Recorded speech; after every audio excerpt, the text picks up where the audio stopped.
ശ്യാമ മേഡവും ചേച്ചിയും തമ്മില് സാമ്യം ഉണ്ടല്ലോ. അങ്ങനെ ഞാൻ പറഞ്ഞപ്പോ ഫിദ മേഡം പെട്ടെന്നൊന്ന് പരിഭ്രമിച്ചു.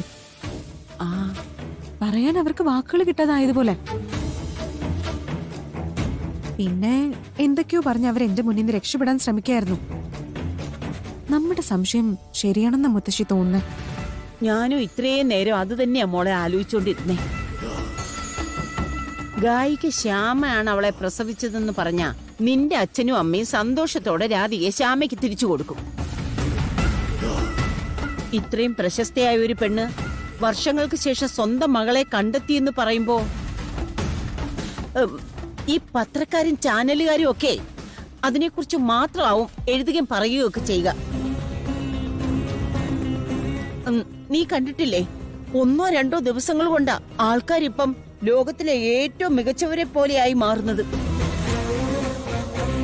രാധികയുടെ കാര്യത്തിലും അത് തന്നെയാ സംഭവിക്കുന്നത്. പിന്നെ നീ ഞാനും ഒക്കെ അറിയപ്പെടാൻ പോകുന്നതേ അനാഥയായ രാധിക നിന്ന വീട്ടിലെ ആളുകൾ എന്ന നിലയില. മുത്തശ്ശൊന്നും മിണ്ടാതിരുന്നേ. എന്നെ ഭ്രാന്ത് പിടിപ്പിക്കാനാണോ നോക്കുന്നേ? എനിക്കിപ്പോഴും മനസ്സിലാവാത്തത് അവരമ്മയും മകളും ആണെങ്കിൽ അത് പുറത്ത് പറയാത്തത് എന്തുകൊണ്ടാണെന്നാ. എടി മോളെ, ഈശ്വരൻ ചിലപ്പോ ചിലർക്ക് ചില അവസരങ്ങൾ കൊടുക്കും. അതുപോലെ എനിക്കും നിനക്കും തന്നിരിക്കുന്ന അവസരമാണ് അമ്മയ്ക്കും മോക്കും ഒന്നിച്ചു ചേരാനുള്ള തടസ്സം. ആ തടസ്സം ശ്യാമ മാറ്റുന്നതിന് മുമ്പ് രാധികയുടെ കാര്യത്തിൽ ഒരു തീരുമാനം ഉണ്ടാവണം.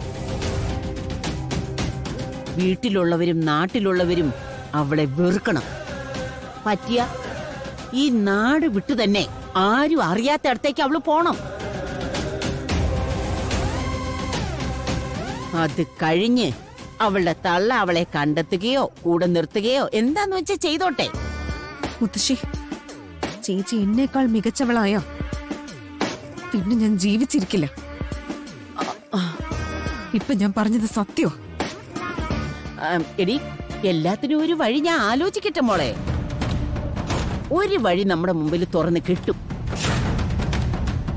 അവളീ നിൽക്കുന്ന നിൽപ്പിൽ കണിമംഗലത്ത് നിന്നും എല്ലാവരാലും വെറുത്ത് പുറത്തയക്കാൻ പറ്റുമെങ്കിലേ ആറ്റുവാശ്ശേരിയിൽ നിന്നും അവളെ അടിച്ചിറക്കുന്ന കാര്യം ഈ ഞാനും ഏറ്റു.